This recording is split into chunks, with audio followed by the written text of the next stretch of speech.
бахшида ба 27-ми солгарди рӯзи таъсисёбии қувваҳои мусаллаҳи ҷумҳурии Тоҷикистон байни кормандони соҳаи тандурустӣ дар маҷмӯи варзишии суғд ки дар ноҳияи Бобоҷон Ғафуров ҷойгир аст, озмуни вилоятӣ оид ба тенниси рӯи миз доир гардида истодааст ки аз ҷараёни он шумо шоҳид мегардед. Санаи 22 феврал дар толори варзиши суғди ҷамоатӣ деҳоти Ҳайдар Усмони ноҳияи Бобоҷон Ғафуров бахшида ба рӯзи артиши миллӣ мусобиқаи варзиши тенниси рӯи мизӣ баргузор гашт. дар озмун аз тамоми навоҳии вилоят зиёда аз 30 нафар кормандони соҳаи тандурустӣ ва ҳифзи иҷтимоии вилоят ширкат намуданд.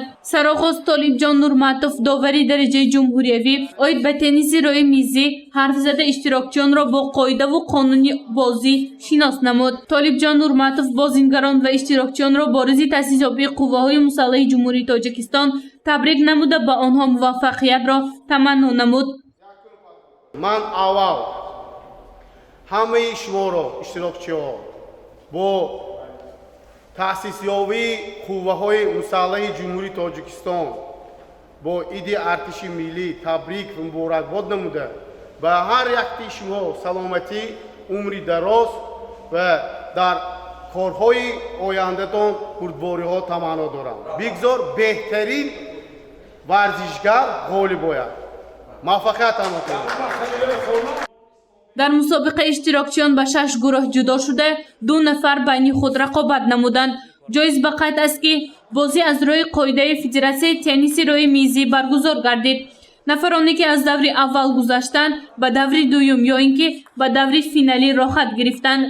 дар даври финалӣ бошад 12 нафар байни худ рақобат намуда сазовори ҷойҳои якум, дуюм ва сеюм ва тӯҳфаҳои хотиравӣ гардиданд.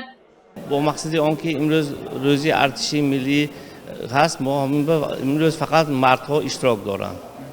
инҳо синни солашон ҳамаи кормандони соҳаи тандурустиро гирифтагӣ аз синни аз ҷавон аз 24 сол аз 20 сола то 60 сола ҳозир.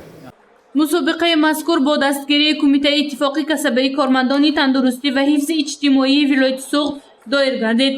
ҷойи якум насиби Бобоев Зафарҷон аз ноҳияи Ашт, ҷойи дуюм насиби Бобоев Орифҷон ноҳияи Ашт ва ҷойи сеюм насиби Ашуров Абдувалӣ аз шаҳри Хуҷанд гардид.